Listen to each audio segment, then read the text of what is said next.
오늘은 성령 강림 제12주 주일입니다. 시편 124편 1절과 7절 말씀을 힘입어 하나님을 예배하는 자리로 나아가겠습니다. 다 같이 조용한 기도 드리시겠습니다.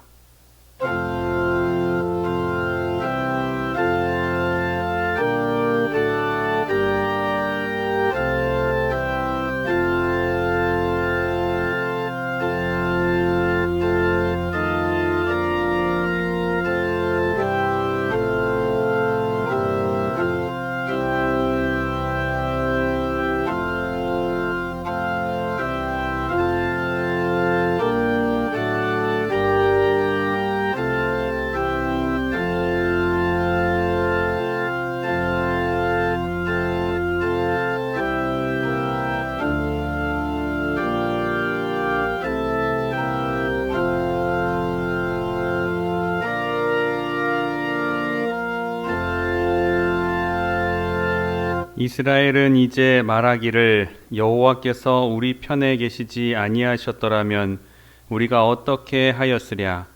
우리의 영혼이 사냥꾼의 올무에서 벗어난 새같이 되었나니 올무가 끊어짐으로 우리가 벗어났도다. 아멘. 찬송가 23장 찬송하시겠습니다.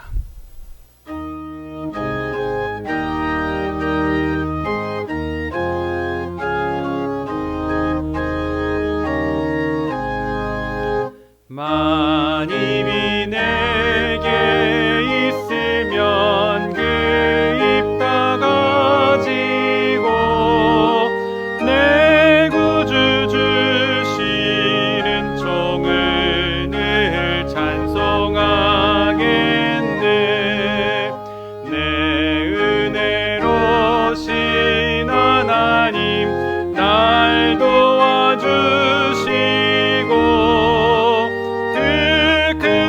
영광 널리 펴다 알게 하소서.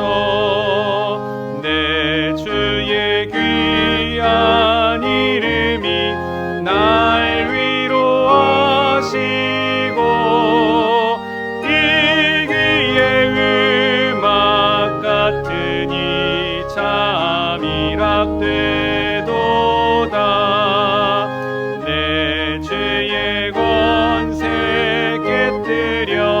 그 결박 푸시고 이 추한 마음을 비로소 고청케 하셨네. 아멘. 이 시간 우리의 죄를 우리의 입술로 하나님 앞에 고백하겠습니다. 주님께서는 삶의 무게에 짓눌려 신음하던 우리를 구원하여 다시 자유롭게 해 주셨습니다. 그리고 우리가 어려움에 처할 때면 우리 곁에 다가와 기꺼이 우리의 편이 되어 주셨습니다. 그러나 주님, 우리는 너무 빨리 다시 죄된 생활로 돌아갔습니다. 문제가 해결된 것은 주님이 도우셔서 된 것이 아니라 우리의 힘으로 된 거라 여기며 살았습니다. 주님, 어리석고 믿음이 연약한 우리를 불쌍히 여겨 주옵소서. 주님께서 우리에게 주신 자유를 귀하게 여겨 힘써 지키게 하시고 우리의 힘이 아니라 주님의 힘을 의지하며 살아가게 하옵소서. 아멘. 이 시간 주님과 나만이 아는 죄를 고백하며 1분간 참회의 기도로 하나님께 드리겠습니다.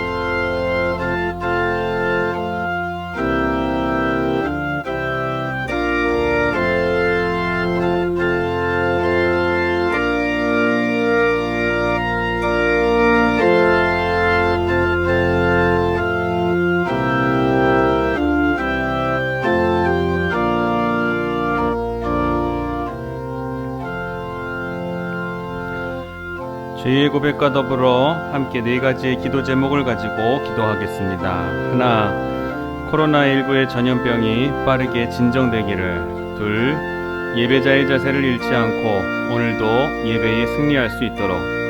셋, 교육관 건축에 새로운 길을 열어주시도록. 넷, 가정과 개인이 영육간에 강건하기를 위해서 함께 합심으로 기도하도록 하겠습니다. 사랑과 은혜가 충만하신 하나님 아버지, 주님의 은혜와 사랑을 진심으로 감사드립니다. 오늘도 귀한 하루를 주시고 주의 날 거룩한 주일 주님 앞에 나와 믿음과 신령과 진정으로 자신의 있는 자리에서 귀한 예배의 자리로 함께하게 하시니 진심으로 감사를 드립니다. 이 시간 가운데 우리에게 귀한 부어주실 은혜를 내려주셔서 귀한 은혜 가운데에 하나님 만나고 주의 말씀 듣고 음성 듣는 복된 시간 함께하여 주시옵소서. 하나님, 이 나라를 뒤덮고 있는 질병으로 인하여 고통받는 가정들 주님께서 불쌍히 여겨주시고 주의 몸된 교회가 권위가 세워지게 하시며 사회적으로 경제적으로 고통받는 지체들과 교회들을 불쌍히 여겨 주시옵. 하나님의 은혜를 갈망하오니 하나님께서 부어주시는 귀한 은혜 가운데에 위로 얻는 저희들이 될 수 있도록 인도하여 주시옵소서. 예배자의 자세를 잃지 않고 오늘도 영상이지만 함께 드리는 예배 가운데에 주님 만나게 하여 주옵시며 교육관 건축 하나님께서 새로운 길을 열어주시며 이 길 가운데 바른 길 걸어가게 하시며 하나님께서 예비하신 뜻을 이루어드릴 수 있는 복된 예배가 될 수 있도록 건축이 되어질 수 있도록 하나님께서 축복하여 주시옵소서. 우리의 개인과 가정과는 영육간의 건강함으로 채워주시기를 원합니다. 건강케 하시는 하나님의 귀한 손길, 건강케 하시는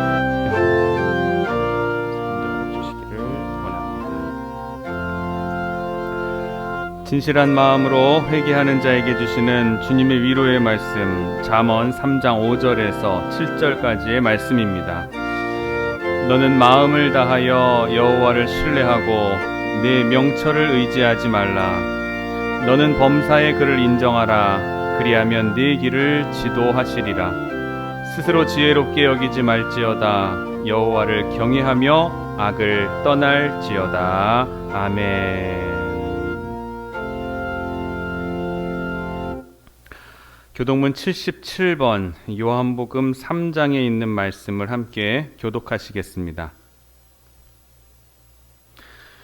하나님이 세상을 이처럼 사랑하사 독생자를 주셨으니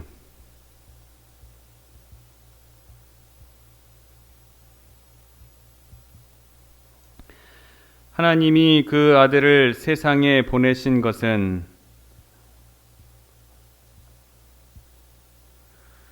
그로 말미암아 세상이 구원을 받게 하려 하심이라.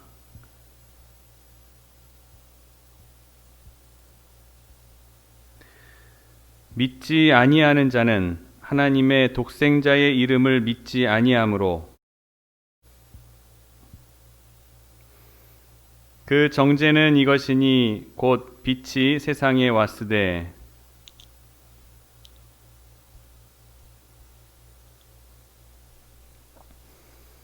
악을 행하는 자마다 빛을 미워하여 빛으로 오지 아니하나니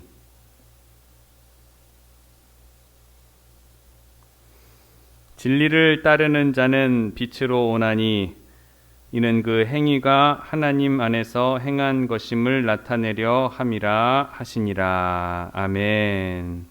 사도신경으로 우리의 신앙을 고백하겠습니다.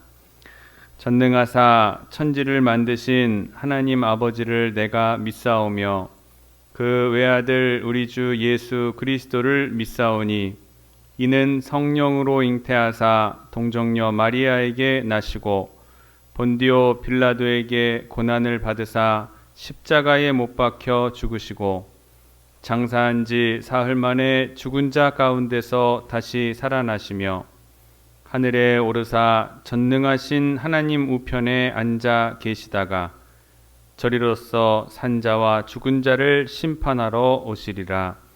성령을 믿사오며 거룩한 공회와 성도가 서로 교통하는 것과 죄를 사하여 주시는 것과 몸이 다시 사는 것과 영원히 사는 것을 믿사옵나이다. 아멘.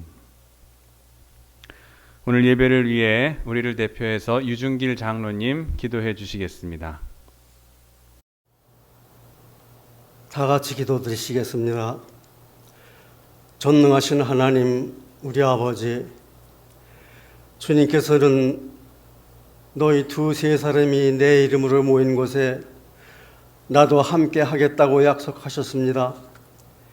이제 주님께 우리의 소원과 간구를 갖고 나왔습니다. 주님의 거룩하신 뜻에 따라 이 모든 구함을 허락하여 주옵소서. 주님의 원하시는 뜻에 책임 있는 종들이 되게 하옵시기 원하고 기도합니다. 거룩하신 하나님 아버지, 오늘날 우리나라뿐만 아니라 온 세계가 경고와 경제적인 환란 속에서 가쁜 나날을 보내고 있사오니 우리를 불쌍히 여기사 하나님의 크신 사랑과 능력으로 인류를 구원해 주시고 평안과 감사가 넘치게 하옵시기 원하고 기도합니다. 고린도후서 1장의 말씀을 상고합니다. 우리의 모든 환난 중에서 우리를 위로하사 우리로 하여금 하나님께 받는 위로로서 모든 환난 중에 있는 자들을 능히 위로하게 하시는 하나님, 이 말씀에 저희들은 힘과 용기를 얻습니다. 주님 앞에 엎드려 기도하는 모든 백성들에게 자비를 베푸시옵소서. 이 환난 가운데서 우리를 구하여 주옵소서. 주님의 고귀한 피로 사신 저희 교회를 성별하여 주셔서 주님의 크신 일을 감당하는 교회로 삼아주시고 온 세계, 온 인류의 백성들을 불쌍히 여기시며 모든 교회의 믿음과 소망이 샘솟고 예수님의 사랑으로 모든 성도가 서로 사랑하고 서로 섬기는 교회로서 부족함이 없게 하옵시기 원하고 기도합니다. 저희 교회 위에 하늘의 영광과 베푸시는 하늘의 복이 넘치게 하시어 온전히 하나님의 영광을 드러내는 교회가 되게 하옵소서. 친히 주께서 부르시고 세워주신 모든 임직자들과 무성도들 위해 함께 하시어서 모든 성도들이 몸된 교회를 위해 섬기는 자의 자세로 교회를 섬기게 하시고 믿음의 본분을 보이게 하옵소서. 교회 각 기관들이 이름만 갖고 행위가 없는 기관들이 되지 말게 하시고 주님께서 주관하사 생동하는 기관들이 되게 하옵소서.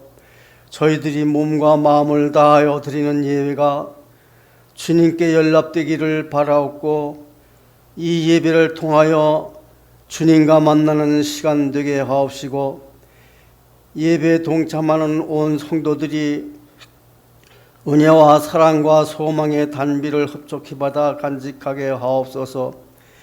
교회의 권위에 핍박하는 권력자들로 한 길로 왔다가 열 길로 헤쳐 도망치는 역사가 있기를 기도합니다.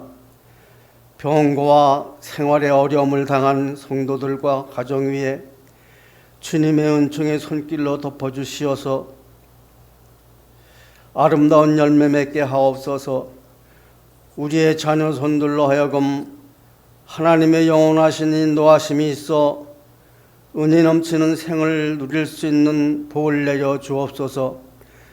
단상에 세우시는 목사님께 성령의 임재로 증거하시는 말씀에 주님의 동행하심이 넘치게 하시며 성도들의 심령에 크신 감동이 있게 하옵소서. 동역자들로 하여금 하나님의 크신 은혜를 더하여 주시고 앞날에 크신 일꾼으로 세워주시기를 원하고 기도합니다. 하나님을 두려워하지 않는 무사람들로 하나님 앞에 무릎 꿇게 하옵소서. 하루속히 질서 있는 세상 되어 우리의 믿음 생활에 넘치는 은총과 사랑으로 소리 높여 찬송드리게 하옵소서. 이 모든 말씀을 우리 주 예수님의 이름으로 기도드립니다. 아멘.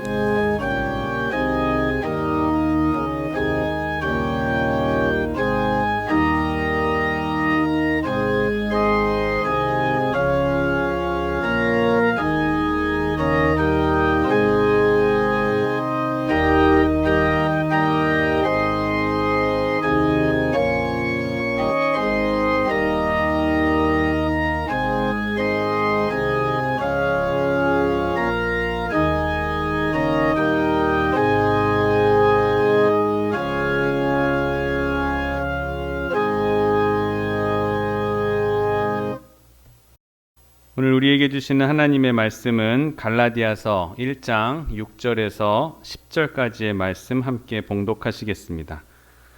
갈라디아서 1장 6절에서 10절 말씀입니다. 한 목소리로 다 함께 봉독하시겠습니다. 그리스도의 은혜로 너희를 부르신 이를 이같이 속히 떠나 다른 복음을 따르는 것을 내가 이상히 여기노라. 다른 복음은 없나니 다만 어떤 사람들이 너희를 교란하여 그리스도의 복음을 변하게 하려 함이라. 그러나 우리나 혹은 하늘로부터 온 천사라도 우리가 너희에게 전한 복음 외에 다른 복음을 전하면 저주를 받을지어다. 우리가 전에 말하였거니와 내가 지금 다시 말하노니 만일 누구든지 너희가 받은 것 외에 다른 복음을 전하면 저주를 받을지어다.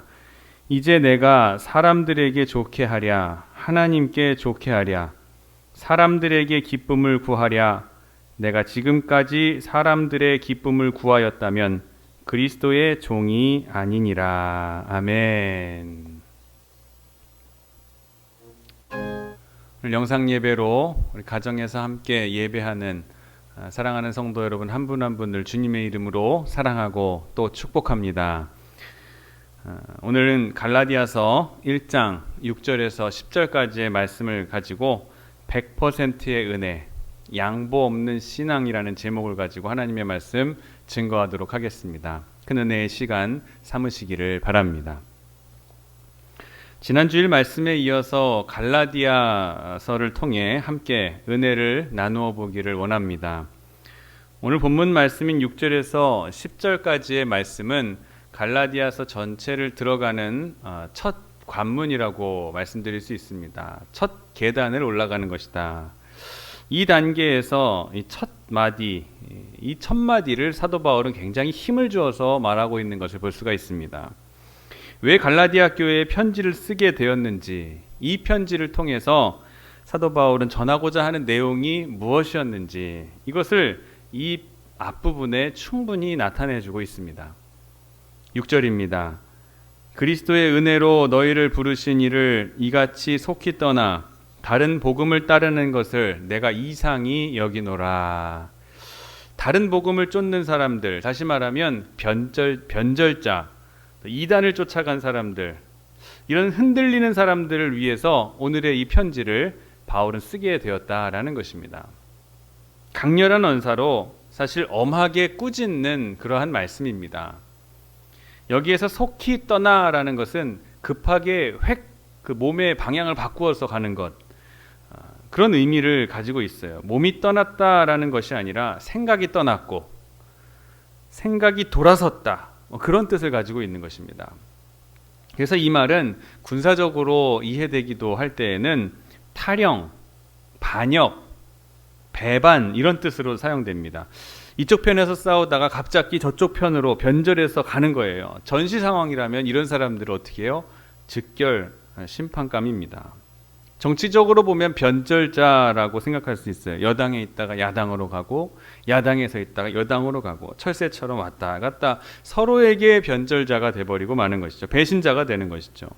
살다 보면은 찬성하던 사람이 갑자기 반대자가 될 수도 있고 또 반대하던 사람이 갑자기 찬성으로 선회하는 줏대 없는 사람들의 모습을 우리는 많이 보고들 살아갑니다.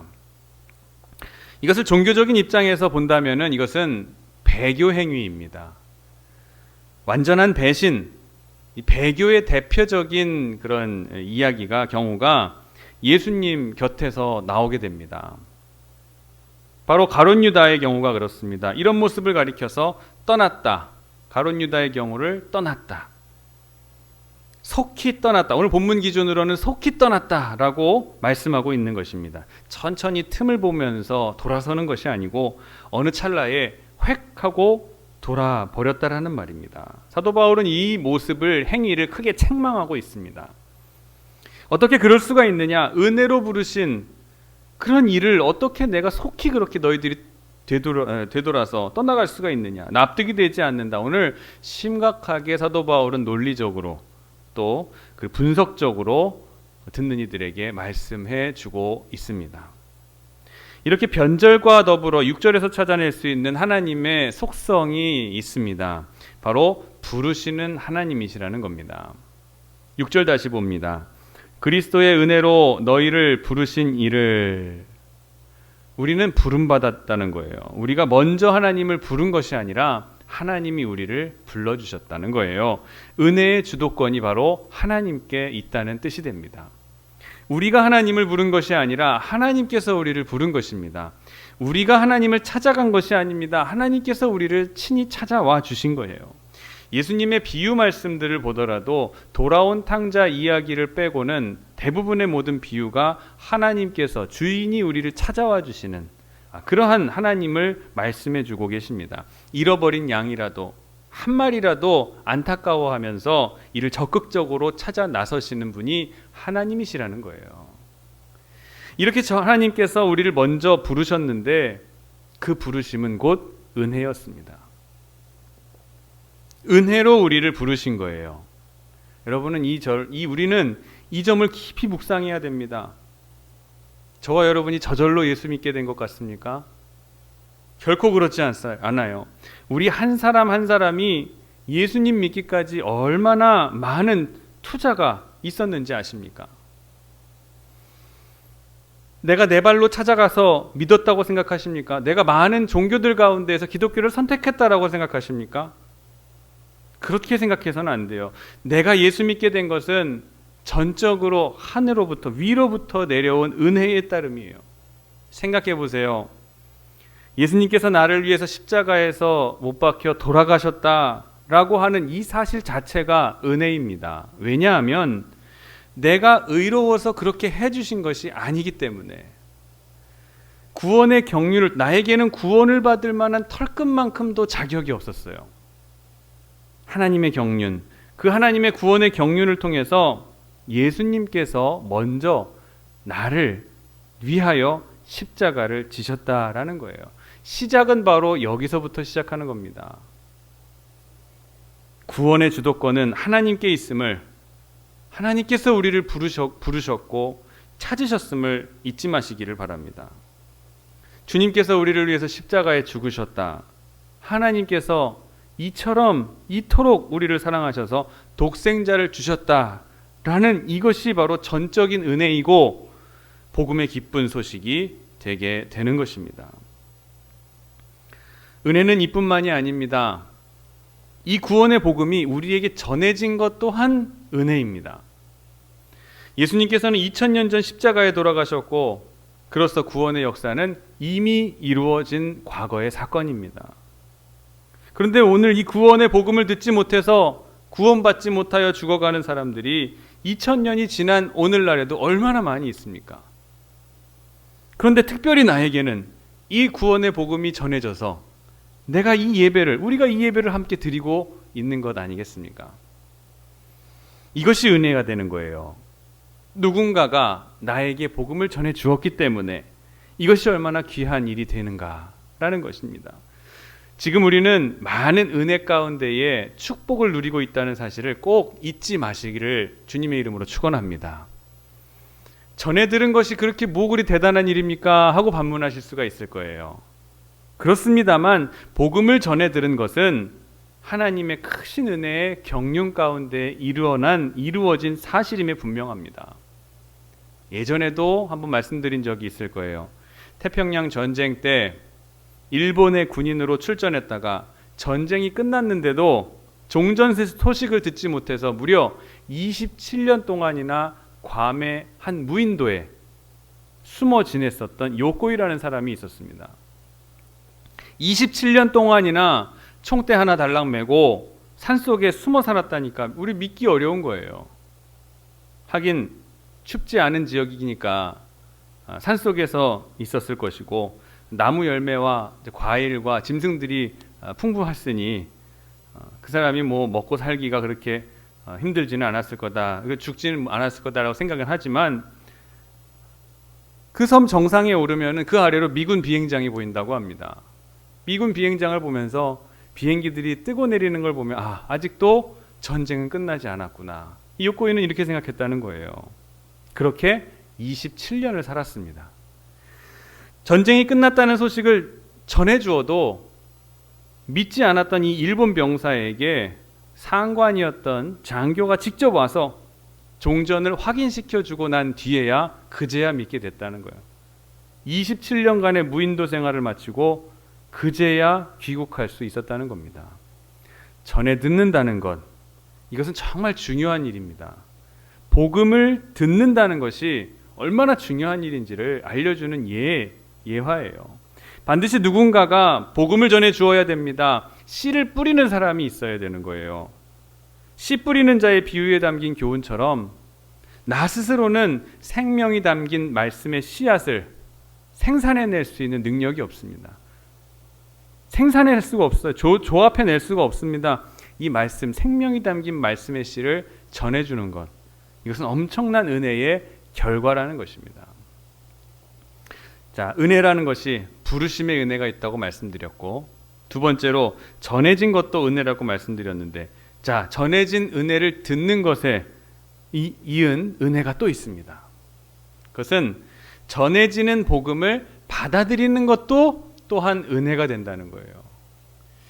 내가 마음의 문을 열고 그 은혜를 받아들여야 됩니다. 그 복음을 받아들여야 돼요. 아무리 복음을 전해주는 사람이, 씨를 뿌리는 사람이 있다 할지라도 안 될 사람은 안 되는 거예요. 마음의 문을 열지 않는 사람은 방법이 없는 거예요.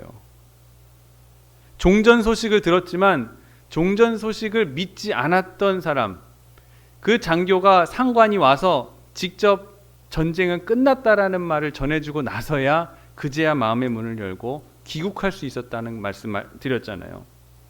들어도 그것을 수용할 수 있는 것이 은혜라는 거예요. 사역을 하다 보면은, 예배를 드리다 보면 찬양을 할 때 잘 모르는 찬양이라서 찬양을 같이 못 부르시는 분들이 있기는 합니다. 그런데 안타까운 것은 아예 부르지 않기로 작정한 듯이 고개를 푹 숙이고 인상을 푹 쓰면서 이 계시는 분들도 있어요. 그럼 저는 안타까운 마음으로 기도를 합니다. 말씀을 들을 때라도 하나님께서 그 마음을 열어주셔서 말씀이 그 마음 가운데로 들어갈 수 있도록 하나님 역사해 주시옵소서. 성령께서 그 마음의 문을 열어주셔서 말씀의 씨앗이 옥토와 같은 밭으로 들어갈 수 있도록 도와주옵소서. 마음의 문을 평소에 열지 않는 것도 참 안타까운 일이지만 예배드리러 와서까지 마음의 문을 열지 못하는 것은 정말 안타까운 일입니다. 얼마나 시간 낭비하는 일 아니겠습니까? 남들은 말씀을 들으면서 복음을 받아들이고 아멘 아멘 하면서 은혜 받고 있는데, 오늘 말씀 별로네, 저 앞에 내가 좀 마음에 들지 않는 사람이 앉아있네 하면서 엉뚱한 데에 마음이 빼앗겨서 마음을 열지 못하고 있으면 되겠느냐는 거예요. 지금도 이 방송 예배를 드리면서 다른 거 하시는 분들이 있을지는 몰라요. 적어도 이 시간만은 집중해서 시간을 구별해서 하나님께 내 몸을 산제사로 드려야지 하는 마음을 가지고 예배하시기를 바랍니다. 예배를 체면 차리려고 나와서 드리고, 내가 직분이 있으니까 예배 드리고, 주일날 딴 데 가면 내가 비난받으니까 예배 드리고, 또 습관적으로 예배 드리고, 이런 마음으로, 닫혀진 마음으로서는 절대 말씀 가운데, 예배 가운데 복음을 받아들일 수가 없고 수용할 수가 없고 은혜 받을 수가 없는 거예요. 마음의 문을 여시기를 바랍니다. 문제는 성령의 역사입니다. 성령께서 오셔서 감동시켜 주셔서 우리의 마음 문을 열어주셔야 온유해지고 겸손해지는 내가 돼 주여 오시옵소서, 내 마음에 임하여 주시옵소서, 전적으로 믿겠습니다. 말씀, 무슨 말씀이든지 하시옵소서, 제가 아멘으로 받겠습니다. 그렇게 하는 백부장의 믿음처럼 우리의 마음이 변화되게 되어진다는 것을 여러분 꼭 믿으시기를 바랍니다. 자, 그런데 이 은혜에는 공로가 필요하지 않습니다. 왜냐하면 우리의 구원은 내가 전적으로 타락했던 그 순간에 얻어진 것이기 때문에, 전적인 타락했던 우리의 상태가 구원의 기초가 되는 거예요. 시작이 되는 겁니다. 은혜가 아니고서는 믿음을 얻을 수가 없고, 은혜가 아니고서는 진리를 찾을 수가 없는 것입니다. 은혜가 아니고서는 예수님을 찾을 수도 없고, 은혜가 아니고서는 하나님을 아버지라고 부를 수도 없는 것입니다. 생각하면 할수록 이 모든 것이 은혜이고 우리의 공로라고 내세울 것은 아무것도 없다는 것을 우리는 알 수 있게 되는 것입니다. 자, 그런데 이렇게 구원을 얻고 감격하던 갈라디아 교회의 몇 사람들이 어느 사이에 율법주의자들로 돌아서 버렸습니다. 본래 갈라디아 교회의 배경에는 율법주의적인 이단이 존재했습니다. 밖에 있는 이단들이 아니라 교회 내부 안에 들어와 있는 이단들이 있었다는 거예요. 구원을 얻으려면 믿음으로는 부족합니다. 행함이 있어야 합니다. 은혜만으로는 부족합니다. 공로를 세워야 합니다. 교회 내 이단들은 이렇게 주장을 한 거예요. 들리기엔 그럴듯합니다. 그럴듯하게 들렸어요. 사실 이 문제가 반복되는 것이 갈라디아서의 주제입니다. 그런데 이 신앙생활하는 우리도 왠지 우리가 신앙생활하면서 선한 일 해야 될 것 같지 않습니까? 그래야 구원받을 수 있을 것 같다는 생각이 들지 않으세요? 믿음만 가지고서는 되나? 무슨 선한 일, 좋은 일도 해야지. 그렇지 않습니다. 잘못 생각해서는 안 돼요. 우리가 아는 선행은 믿음으로 얻어진 열매일 뿐입니다. 선한 일 하는 것도 은혜입니다. 은혜로 해야 돼요. 하나님께서 그런 마음을 우리에게 주심으로 인해서 하는 것이고, 그런 기회를 주시고 물질을 주시고 시간을 주시는 거예요. 오로지 은혜라는 것을 여러분 꼭 잊지 마시기를 바랍니다. 그런데 갈라디아 교회 안에 있는 유대 사람들에게는 이런 공로주의가 깊이 박혀 있었습니다. 예를 들면 도둑질했습니까? 그러면 당신이 가진 거 갚아야 됩니다. 당신이 가진 재산 중에 4배를 가지고 왔던 자들에게 갚아주십시오. 자, 구제를 베푸셔야 됩니다. 간음했습니까? 고행하셔야 됩니다. 살인을 했습니까? 그 죄만큼 평생 봉사하면서 살아야 됩니다. 앞으로는 좋은 것 바라지 말고 누릴 생각하지 말고 평생토록 남이 싫어하는 그러한 일을 하면서 고생고생 봉사하시면서 사셔야 됩니다. 이런 식인 거예요. 죄를 지었으면 죄의 대가를 치르면서 살라고 했던 거예요. 그럴듯해 보입니다. 그런데 잘 생각하셔야 돼요. 사건은 이미 죄로 말미암아 상황이 종료가 돼버렸는데, 사람이 죽거나 다치거나 인생이 무너지거나 가정이 무너져 버렸는데, 상대는 만신창이가 됐는데, 이제부터는 내가 무슨 공로를 통해서 속죄하는 뜻으로 무언가를 한다라는 것이 무슨 의미가 있고 무슨 위로가 되냐는 거예요. 그게 무슨 해결이나 되는 거란 말이에요. 속죄하는 뜻으로 라고 하는 이따위의 말은 영화나 텔레비전 드라마 같은 데서 나오는 말입니다. 속죄하는 뜻으로라니요. 그러면 저 마음대로 제 마음껏 지고 난 다음에 손 씻고 입 닦고 할 수 있다, 그런 뜻이 되는 거잖아요. 내가 고행하면, 내가 구제하면, 내가 남의 눈물 흘리게 했던 돈들을 가지고 또 그런 사람들을 도우면 되는 거 아니냐? 그럼 공로는 누구 거예요? 그렇게 하면 누가 높임 받는 거예요? 공로주의의 원인이 되는 거예요. 내가 공로를 베푸는 걸로. 신앙적으로, 성경적으로 볼 때 속죄하는 뜻으로 할 수 있는 것은 아무것도 없습니다. 죄인이 행하는 선행은 그 선행도 죄가 됩니다. 왜냐하면 죄인이라는, 소위 공로라는 것, 죄인이 행하는 그 공로라는 것도 사실 위선이 되어버리기 때문에 그래요. 죄인은 자신의 공로를 드러냅니다. 위선이에요. 아무 의미가 없는 겁니다. 그런데 갈라디아 교회 이단들이 이러한 율법주의 감언 이설로 말미암아서 사람들을 집요하게 끌어당기고 있는 거예요. 주일만 지키는 것이 아니라 안식일도 지켜야 된다 하면서 주일도 지키고 안식일도 지키고 뒤죽박죽 돼버리는 거예요. 할례를 받아야 된다. 할례 안 받는 것은 말이 안 됩니다. 이 말 때문에 교회 안에 나이 많은 사람들이 할례 받느라고 아주 청승을 떨었습니다. 왜 이런 일이 생겼겠습니까? 이러한 율법주의의 이단들이 목표로 했던 무시무시한 목표가 있었기 때문에 그래요. 그것은 바로 예수님의 십자가, 그 의미를 실추시키는 것이었어요. 실추시키는 것이 그들의 목표가 됐었어요. 물을 잔뜩 타서 십자가를 흐리멍텅하게 만들어버리는 거예요. 무효가 돼버리게 만들려고 하는 수작을 부리는 겁니다. 마치 행위를 중시하면서 신앙의 순수성을 세우기 위해서 율법으로 돌아가자 이런 운동을 하면서 사실은 예수님의 십자가와 구속과 복음의 의미를 퇴색시켜버리는 거예요. 그거 생각하지 말고 네 공로로 인해서 구원을 받을 수 있다고 생각하게 만드는 거였어요. 무서운 일이었습니다. 그런데 오늘날 우리 교회 안에도 이런 일이 발생하고 있어요. 저거 눈에 거슬려. 전통적으로 우리 교회는 이래 왔었어. 이런 행위는 우리 교회 안에 용납할 수가 없어. 공로주의와 전통과 통념이라는 이름하에 예수님의 은혜와 사랑을 가려버리는 거예요. 희석시키게 되는, 물 타버리는 겁니다. 그런데 이런 행동을 하는 사람들은 정작 내가 공로주의자가 되어버린 것을 잘 깨닫지 못합니다.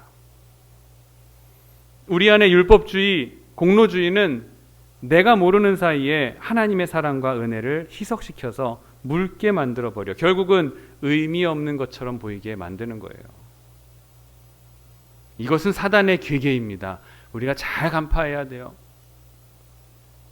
내가 할 일은 아무것도 없습니다. 그저 은혜를 믿음으로 받아들이시기를 간절히 원합니다. 오래전에 영국에서 한 전도사가 열심히 부흥 집회를 했습니다. 옛날에 천막을 치고 했잖아요. 천막을 치면서 이제 부흥 집회가 끝난 다음에 천막을 거두고 있는데 한 젊은이가 헐레벌떡 뛰어온 거예요. 뛰어오면서 저도 구원을 받고 싶습니다. 전도사님, 저 어떻게 해야 됩니까? 어떤 선한 일을 하면 제가 구원을 받을 수 있겠습니까? 그랬더니 전도사님이 늦었습니다 라는 거예요. 아, 예? 젊은이가 눈이 휘둥그레져서 되물었어요. 아니, 부흥회가 끝나서 늦었다는 말씀입니까? 아니, 부흥회는 오늘 아니라 내일도 있잖아요. 그랬더니 전도사님이 정색하면서 이렇게 대답합니다. 이미 예수님께서는 십자가를 지셨기 때문입니다. 그러므로 당신이 할 일은 아무것도 남아있지 않습니다. 당신이 해야 할 선한 일이라는 것은 따로 있지 않습니다 라고 이야기해요. 위트 있는 대답이었지만 사실 전곡을 찌르는 말씀, 진리라는 것을 우리는 볼 수가 있어야 돼요. 내가 할 일이 따로 있을 거라고 생각하는 그 발상 자체가 잘못된 거예요. 우리가 할 일은 사랑을 그대로 받아들이는 것뿐이에요. 사람을 용서하는 것뿐이에요. 사랑에 대한 믿음의 응답으로 표현하시면 됩니다. 그것만 있으면 돼요. 마태복음 22장에는 예수님께서 주신 비유의 말씀이 있습니다. 어떤 임금이 아들을 위해서 혼인잔치를 베풀었어요. 손님들을 막 초청을 했습니다. 종들을 보내서 청한 사람들을 오라고 했더니 모두가 하나같이 이 핑계 저 핑계 저 구실대면서 못 오겠다고 하는 거예요. 못 오는 건 괜찮은데 어떤 사람들은 그 부르러 간 종들을 때리기도 하고 심지어 죽이기까지 하는 거예요. 임금이 크게 노하였습니다. 군대를 보내서 그들을 진멸하고 동리를 불살라버렸어요. 그리고 종들에게 명합니다. 자, 잔치는 푸짐하게 준비되었는데 손님이 없구나. 청한 사람들이 그 모양 그 꼴을 들이니 차라리 저 사거리에 나가서 만나는 사람마다 아무나 만나는 대로 다 잔치에 청하여 데리고 오라. 그리고 채워라. 종들이 길에 나가서 만나는 사람이 그 사람이 누군지 어떻게 알겠어요? 악한 사람이건 선한 사람이건 많은 자들이건 가난한 자들이건 하여튼 다 데리고 왔어요. 몸이 건강한 사람이건 몸이 불편한 사람이건. 그제야 집안의 손님이 가득해져서 잔치 분위기 같은 분위기가 무르익게 됐습니다. 그 자리에 주인인 왕이 임금이 나타납니다. 여러 사람들이 있는데 그 중에 딱 한 사람, 예복을 입지 않은 사람이 거기 눈에 띄었어요. 입장할 때 사람들이 들어올 때 의복을 하나씩 깨끗한 걸 나눠줬기 때문에 못 받은 사람들은 없었어요. 너는 어찌하여 예복도 입지 않은 채 여기 들어왔단 말이냐. 임금은 그 사람을 엄히 꾸짖고 내쫓아 버립니다. 이 이야기를 예수님께서 비유를 말씀해 주시고 이런 결론을 내리십니다. 청함을 받은 자는 많되 택함을 입은 자는 적으니라. 오라고 하면 예 하고 그냥 따라 나서면 되는 거예요. 초청자가 예복도 다 준비해 놨으니 그것을 그냥 입고 잔치에 참여하기만 하면 된다는 거예요. 그런데 이것이 그토록 어렵습니다. 왜일까요? 오늘 예수님의 말씀처럼 내 알량한 자존심 때문에 사랑을 순수하게 받아들인다는 것이 쉬운 것 같지만 쉽지 않은 일입니다. 부잣집 외동딸이 이러저러한 이유로 혼기를 놓치고 노처녀가 돼버렸습니다. 시집은 가야 되는데 좀처럼 이 마음을 나눌 사랑을 할 만한 사람이 상대가 나타나질 않았어요. 그러던 어느 날 준수하고 좀 착한 총각 하나가 이 여인에게 사랑을 고백했습니다. 이런 경우에 총각이 마음에 들면 선뜻 사랑을 받아들이면 큰 문제가 없습니다.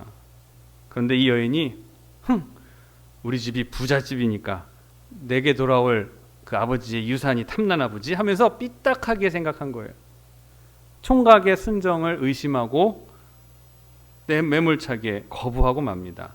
사랑을 주는데 그 사랑을 고지곳대로 받아들이지 못하는 거예요. 순수하게 받아들이지를 못하는 거예요. 깨끗한 마음으로 받아들여야 되겠는데 애초에 그런 마음이 되어 있지 못하는 거예요. 사랑을 받아들인다는 것도 참 힘든 일입니다.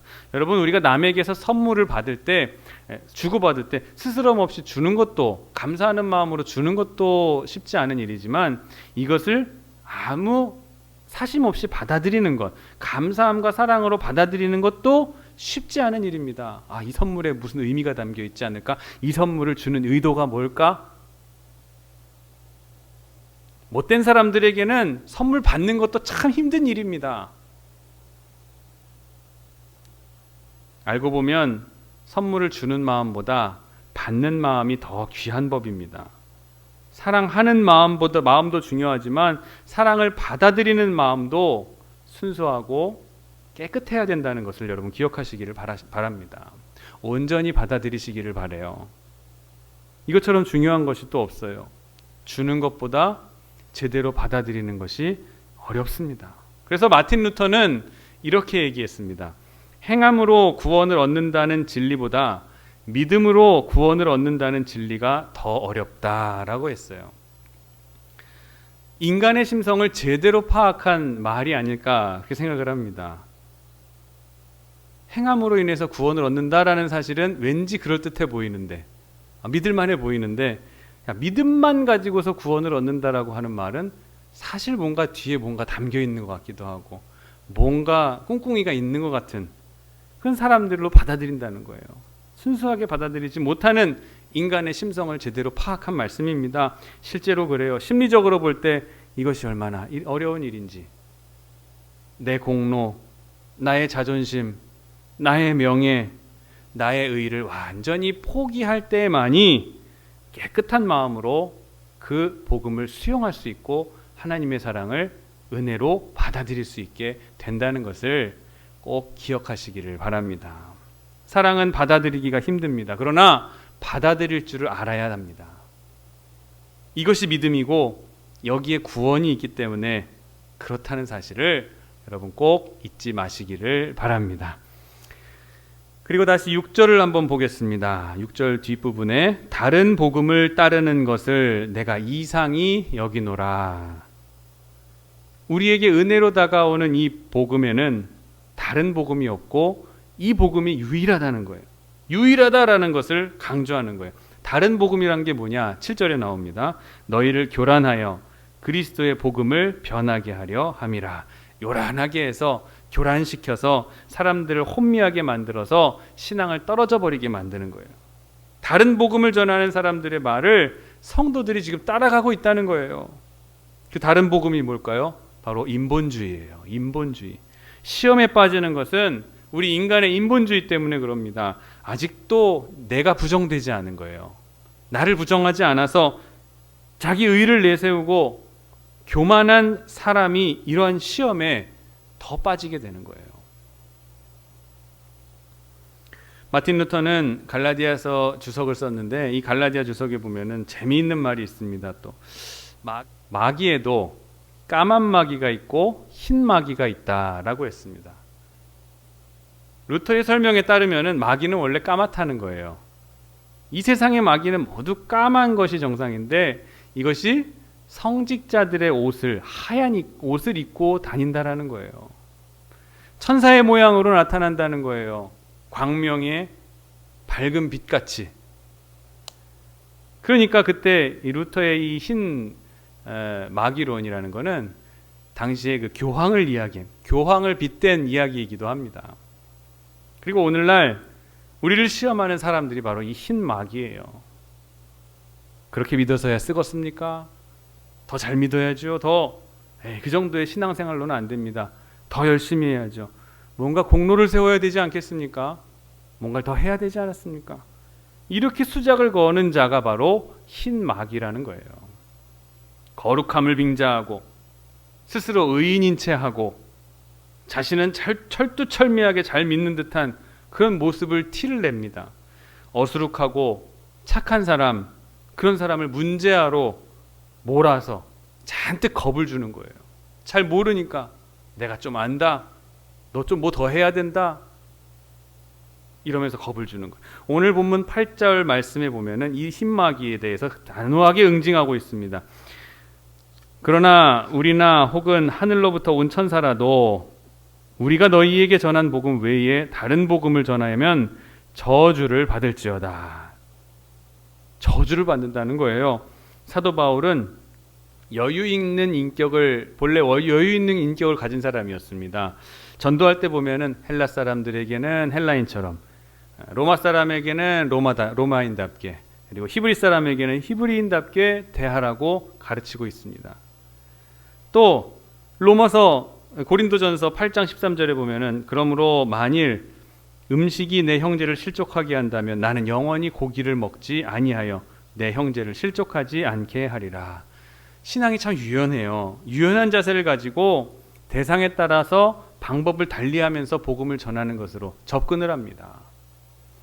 이만큼 마음이 큰 사람이었어요. 또 로마서 9장 3절에 보면은 나의 형제 곧 고륙의 친척을 위하여 내 자신이 저주를 받아 그리스도에게서 끊어질지라도 원하는 바로다. 굉장히 큰 스케일을 지닌 사람이었어요. 도량이 넓은 사람이었습니다. 그런데 오늘 본문에서 복음과 진리에 관해서는 한치의 양보도 하지 않는 바울의 모습을 볼 수가 있어요. 오늘 이것을 잊지 말아야 됩니다. 어떠한 경우에도 복음에 관해서는 한치의 양보가 있어서는 안 됩니다. 절대적인 신앙을 가져야 그 절대적인 신앙에서 능력이 나타나는 거예요. 역사하는 겁니다. 이래도 그만, 저래도 그만, 이것도 옳고 저것도 옳다. 이런 식의 신앙은 헛것이라는 거예요. 그 고백이 사도행전 4장 12절에 나오는 말씀입니다. 다른 이로서는 구원을 받을 수 없나니 천하 사람 중에 구원을 받을 만한 다른 이름을 우리에게 주신 일이 없음이라 하였더라. 오직 예수. 참 고리타분해 보이지만 우리는 이 양보 없는 절대적인 신앙을 오늘 본문 속에서 사도 바울을 통해서 배울 수가 있어야 합니다. 십자가 구원의 은혜, 십자가를 통해서 구원을 받고 은혜를 받고 영생을 얻는다는 이 진리에 대해서는 한치의 양보가 있어서는 안 된다는 말씀이에요. 그래서 우리는 그 하나님의 은혜를 조금이라도 축소하거나 감소시켜서는 안 되는 것입니다. 미지근한 신앙 태도는 이제 벗어버리시기를 간절히 원합니다. 말씀을 맺겠습니다. 오늘 우리에게 주신 하나님의 은혜를 말씀드리면서 시작은 굉장히 부드럽게 시작했습니다. 은혜이다. 우리에게 주신 것도 은혜이고 네가 받아들이고 수용하는 것도 은혜이다. 하지만 사도 바울이 진짜 말하고 싶었던 것은 그 은혜를 누리기 위해서는 우리가 가져야 될 한치의 양보 없는 오직 예수 십자가의 신앙이 있어야 된다는 거예요. 그래서 10절에 이런 고백을 하게 된 겁니다. 이제 내가 사람들에게 좋게 하랴 하나님께 좋게 하랴 사람들에게 기쁨을 구하랴. 내가 지금까지 사람들의 기쁨을 구하였다면 그리스도의 종이 아니니라. 오직 그리스도, 오직 십자가, 오직 은혜만 그 머릿속에 담겨 있었기 때문에 사도 바울은 참된 종이라는 칭호를 얻게 된 겁니다. 예수님을 기쁘게 하기 위해서는 사람에게 미움받는 사람으로도 나타날 수가 있어요. 그리스도 예수께만 충성하기 때문에 저 사람 참 고집불통이야, 타협할 수 없는 사람이야, 이렇게 인간으로 비칠 수 있어요. 그런데 사도 바울에게는 오히려 그런 취급당하는 게 그에게 기쁨이었습니다. 감사거리였어요. 이와 같이 우리도 모든 것, 즉 100% 모든 것이 하나님의 은혜임을 믿는 절대적인 신앙을 가진 그리스도인, 절대적으로 충성하는 그리스도의 종이 되시기를 바랍니다. 그래서 한 주간 동안 믿음으로 살아가시는 저와 여러분 되시기를 주님의 이름으로 간절히 축원합니다. 아멘. 기도하겠습니다. 주님 감사합니다. 복음은 절대이기에 한치의 양보가 있을 수 없었고 능력은 바로 거기에서 나온다는 사실을 사도 바울은 굳게 믿고 있었습니다. 그리고 이 절대성 앞에 충성을 서약하는 듯한 말씀으로 오늘 갈라디아 교회를 향해 말씀을 전하시는 사도 바울을 통해 우리도 오직 예수, 십자가의 신앙에 있어서는 그 어떤 가치와 세계관도 절대 타협하지 않는 절대적인 믿음을 가지고 살아갈 수 있도록 도와주시옵소서. 그런 신앙을 가지게 될 때에 100%의 은혜가 비로소 믿어지게 된다는 사실을 기억하며 십자가 구원의 은혜, 십자가를 통해서 구원을 받고 은혜를 받고 영생을 얻는다는 이 진리를 가슴 깊이 새기고 살아갈 수 있도록 도와주시옵소서. 이제는 내가 사람들에게 좋게 하랴, 하나님께 좋게 하랴, 사람들에게 기쁨을 구하랴. 내가 지금까지 사람들의 기쁨을 구하였다면 그리스도의 종이 아니니라 하고 고백했던 사도 바울의 신앙을 기억하며 나 자신도 오직 그리스도, 오직 십자가, 오직 은혜에 응답하는 참된 그리스도의 종이 되어 살아가는 저희들이 될 수 있도록 꼭 도와주시옵소서. 감사드리며 거룩하신 예수 그리스도의 이름으로 간절히 기도하옵나이다. 아멘. 자, 봉헌 찬송 321장 찬양하시면서 준비한 예물 함께 봉헌하시겠습니다.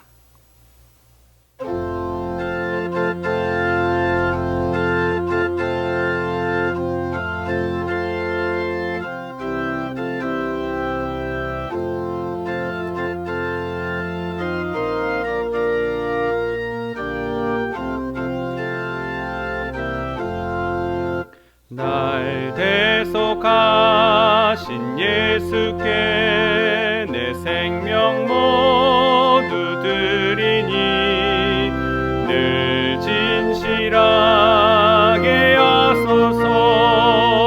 내 구주 예수여, 나 구주 위해 살리라. 내 기쁨 말량 없으리.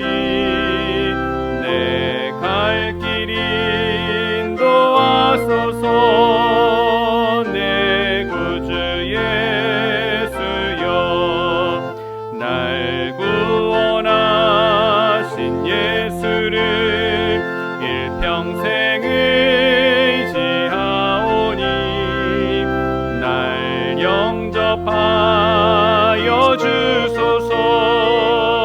내 구주 예수여, 나 구주 위해 살리라. 내 기쁨 말량 없으리. 내 갈 길 인도하소서. 내 구주 예수여, 주 십자가에 달리사 날 자유하게 했으니 내 몸과 마음을 주 위에 다쓰게 하소서. 나 구주 위해 살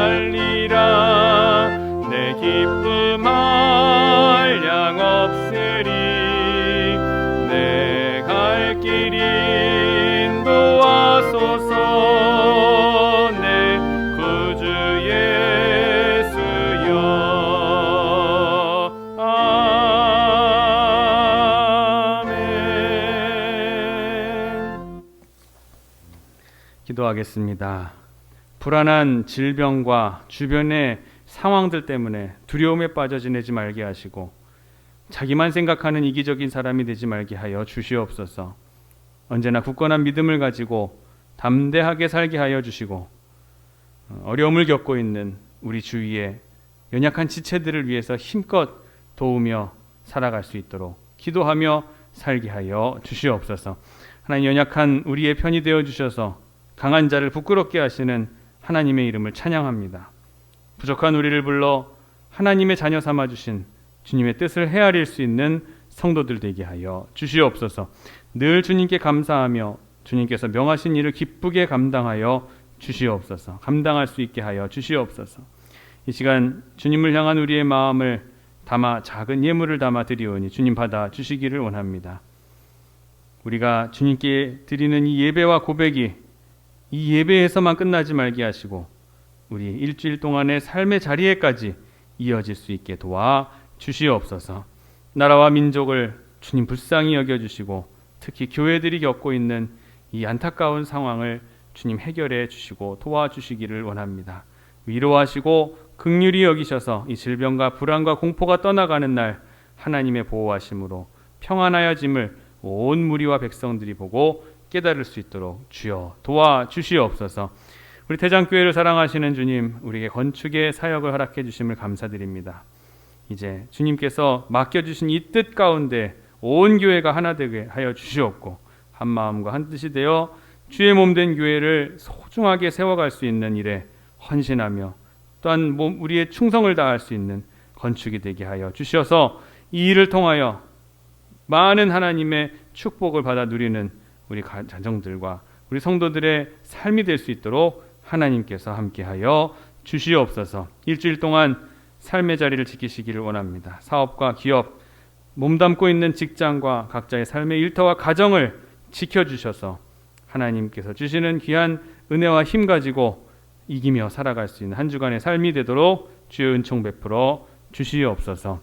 함께 감사의 자리에서 예배하여야 되는데 하지 못하는 그러한 마음 하나님 불쌍히 여겨주시고 주님, 언젠가 이 질병의 때가 모두 지난 뒤에 그때 하나님께서 우리에게 그러한 이유 때문에 우리에게 어려움을 주셨다고 하는 섭리를 이해할 수 있고 감사할 수 있는 그러한 기간과 기회들이 될 수 있게 하여 주옵시며 언제 때보다도 우리들의 신앙이 더 정금과 같이 나아가게 되는 이 단련의 때가 되게 하여 주시옵소서. 감사드리며 거룩하신 예수 그리스도의 이름 받들어 간절히 기도하옵나이다. 아멘.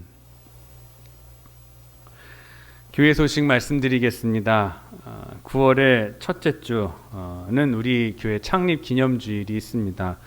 평소 같으면 함께 떡도 나누고 1년 동안 우리가 헌금한 장학 헌금을 가지고 우리 교회에 있는 학생들 장학금도 전달하면서 또 어려운 목회자들에게 건강검진을 도우려 하는 특별 헌금을 하려고 했는데 예배를 드리지 못하는 이런 상황에 처해 그 모든 사역을 할 수 없게 되어버리고 말았습니다. 연기하게 되었습니다. 없는 건 아니고요. 상황은 우리를 위축시켰을지 모르지만 사역은 오히려 더 활발하게 진행될 수 있도록 여러분이 많은 도움 그리고 기도해 주시기를 부탁드립니다. 지난 19일부터 시행된 이 강화된 사회적 거리두기 2단계 조치에 따라서 우리 교회 모든 예배를 비대면 온라인 방송 예배로 전환합니다. 주일과 또 수요 예배는 보내드리는 문자로 각각 개별 보내드리는 경로를 따라서 접속하셔서 예배에 함께 참석하시면 되겠고요. 그 외의 예배들은 CBS나 아니면 극동방송 등을 이용해서 예배를 함께 진행해 주시기를 바랍니다. 이런 상황이 오히려 우리의 신앙의 그 진위 여부를 가려낼 수 있는 좋은 기회가 되는 것입니다. 우리의 신앙이 알짜배기 신앙, 요즘 말로 찐 신앙, 찐 믿음 확인할 수 있는 그런 기회로 삼으시기를 바랍니다. 이런 가운데 우리보다도 더 어려운 그런 생존의 기로에 놓인 그런 작은 교회들, 그런 교회들과 가정들을 위해서 또 경제적 환란을 당하는 우리 가정들을 위해서 간절한 마음으로 이 시간 기도해 주시기를 간절히 부탁드립니다. 우리 태장교회는 기독교 정체성을 위협하고 정통 교리의 영역에까지 그 확대 적용 해석될 수 있는 독소 사안이 포함된 포괄적 차별금지법을 제정을 심각한 우려를 표합니다. 포괄적 차별금지법에 대한 이 객관적인 이해를 돕기 위해서 지난주에 이어서 오늘도 함께 간단한 영상 시청하시도록 하겠습니다. 이것은 진보 보수의 문제가 전혀 아닙니다. 정치에 있어서 진보 보수 얼마든지 있을 수 있습니다. 복음 안에서. 그러나 이 문제는 교회 전체를 공격하는 신앙의 문제, 복음의 문제, 성경의 문제로 간주하고 하나 돼야 되는 사명을 갖고 있습니다.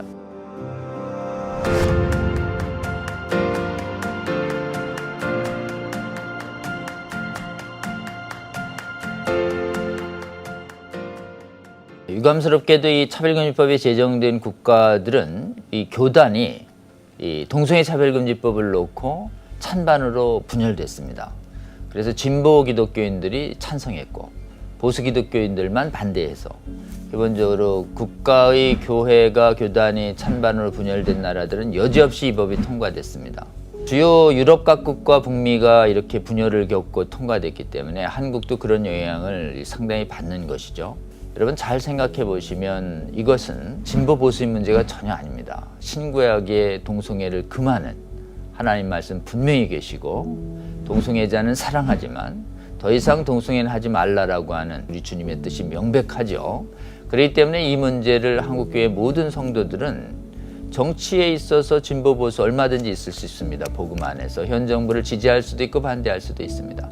그러나 이 문제는 교회 전체를 공격하는 신앙의 문제, 복음의 문제, 성경의 문제로 간주하고 복음 안에서 자신의 정치적 소신이나 지역을 떠나서 하나 돼야 되는 사명을 갖고 있습니다.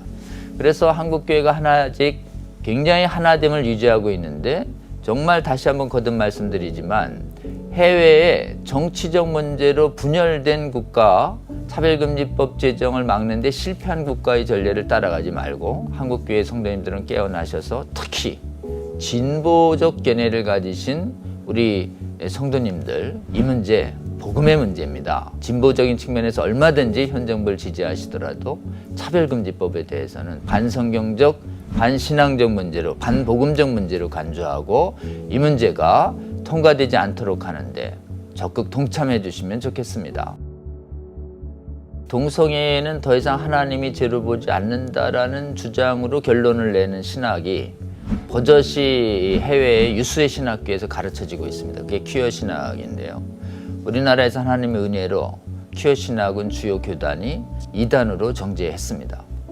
여러분 이 퀴어 신학은 더 세상적으로 동성애를 정당화하는 학문보다 더 하나님께서 사악하게 생각하시는 것은 하나님이 명백하게 금하셨는데 하나님의 이름으로 성경의 이름으로 신학의 이름으로 동성애를 옳다고 하는 것이에요. 그러니까 이 하나님이 말씀 주시도 않았는데 자기 생각을 하나님 말씀처럼 빗댄 거짓 선지자들, 거짓 교사들, 거짓 복음을 전하는 자들에 대해서 예수님, 하나님 사도들은 다 저주받을지어다, 화 있을진저 하면서 강하게 경고합니다.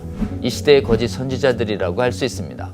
이 거짓 선지자들을 향해서 마태복음 7장 15절에 보면 예수님은 잘 살펴라, watch out, 삼가해라. 그들은 양의 옷을 입고 너희들에게 나오지만 그 속은 노략질하는 일이다 라고 열매로 그들을 알 것이다. 열매를 잘 살피라는 말씀을 주셨습니다. 차별금지법은 동성애를 옳다고 하는 퀴어 신학, 동성애를 옳다고 하는 이념이 법으로 나타난 법이에요. 옷은 복음의 옷을 입었어요. 차별하지 말라는 인권과 법의 옷을 입었습니다. 근데 그 속은 반대자의 자유를 철저히 뺏고 반대자의 인권을 탄압하고 반대자의 신앙의 자유를 뺏는 법이고 더 본질적으로는 동성애에 대해서 경계감을 옳게 함으로써 동성애가 괜찮은 줄 알고 하면서 거짓말을 고지 듣게 하고 하나님의 백성들의 영생을 뺏는 법입니다. 그래서 지금 동성애 차별금지법에 관한 퀴어 신학에 대한 우리 한국교회의 올바른 반응은 마태복음 7장 15절을 기억하면서 잘 살피는 활동, 미디어를 통해서 정확한 정보를 전달하는 것을 더 잘 살피시고 또 학습회나 강연회나 세미나를 열어서 동성애 차별금지법의 무서운 반성경적 실체를 정확하게 학습해서 자유를 뺏고 생명을 뺏는 노략질하는 일의 실체를 알아서 거짓 선지자인 차별금지법과 퀴어 신학에 속지 않는 한국교회가 됐으면 좋겠다. 이렇게 꼭 바라보고 또 이 부분에 있어서 우리 극동방송께서 큰 역할을 해주시기를 바라고 있습니다. 이 법은 교회의 성도들만의 힘으로 막기는 어렵습니다. 사도 바울이 로마서 2장에 율법 없는 이방인들도 하나님의 말씀을 부분적으로 알 수 있도록 그들의 이성과 본성과 양심에 하나님의 말씀을 새겨놓았다고 하십니다. 그러니까 일반인들도 전부는 아니지만 성경을 몰라도 그들이 생각하는 옳은 기준 중에 부분적으로 하나님의 말씀과 일치할 수 있는 게 있는데 일반인과 성경의 말씀을 이어주는 그 기준을 우리는 뭐라고 하는가? 윤리라고 합니다. 이성과 양심이 깨어난 일반 국민들도 여론조사를 해보면 동성애를 다 비정상으로 인식합니다. 그들이 동성애를 비정상으로 인식하는 기준은 동성애가 선량한 성윤리와 성도덕에 반한다라고 생각하고 있는 것이죠. 선량한 성도덕과 성윤리에 반한다라고 하는 이 판단이 우리나라 헌재 판결문 3번, 대법원 판결문에서 지지되고 있는 동성애에 대한 윤리적 평가예요.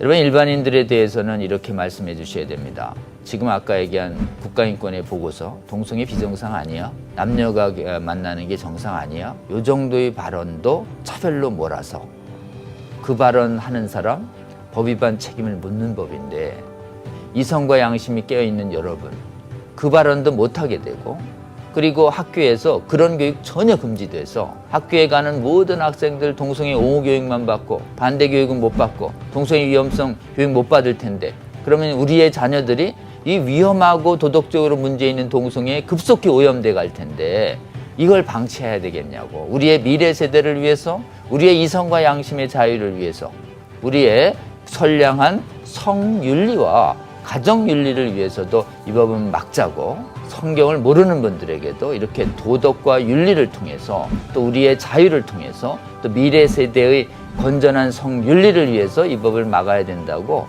여러분 포인트를 맞춰서 잘 설득해 주시면 좋겠습니다.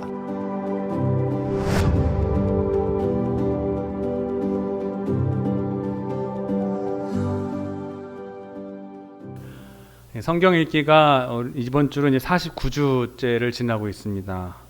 곧 이제 1독이 끝나게 됩니다. 벌써 2독째가 끝나게 되는데 성경 읽기는 계속해서 됩니다. 계속해서 이어지게 되니까 또다시 창세기부터 시작합니다. 그러니까 이번에 클래식 읽기 처음부터 했으니까 이번에는 왔다 갔다 하면서 우리 연대기별로 성경을 다시 한번 읽는 그러한 순서를 내드리도록 하겠습니다. 현재 36독을 우리가 하고 있는데 더 많은 성경 읽기를 참여하시면서 100독, 1000독까지 이어질 수 있도록 여러분 성도님들의 많은 참여 부탁드리겠습니다. 찬송가 516장 찬송하시고 축도하심으로 예배 마치도록 하겠습니다.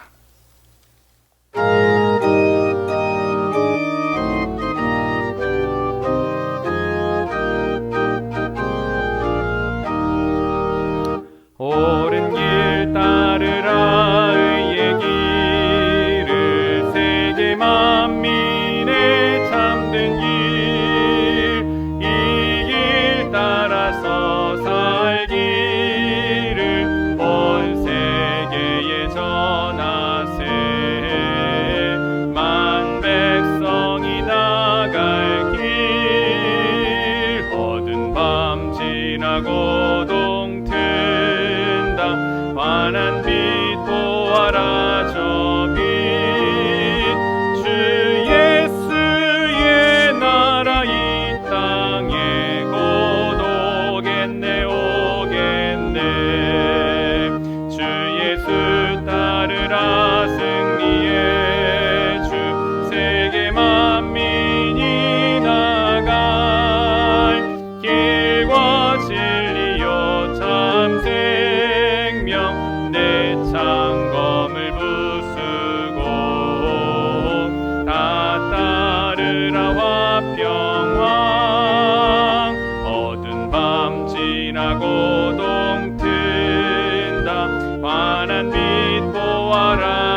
사고동 튼다 환한 빛 보아라 저 빛 주 예수의 나라 이 땅에 곧 오겠네 오겠네.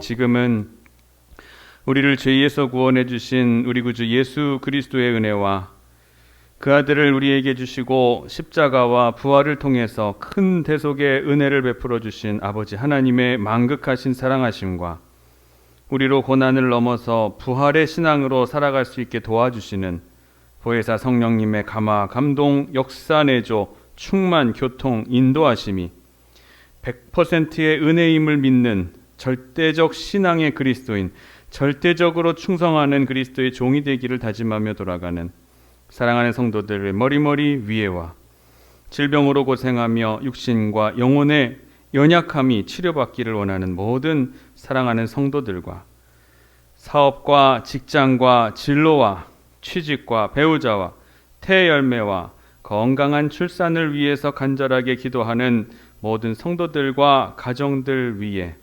코로나19로 고통당하는 이 땅의 하나님의 교회들과 믿음의 성도들 위해 지금으로부터 영원토록 함께 하시기를 간절히 축원하옵나이다. 아멘.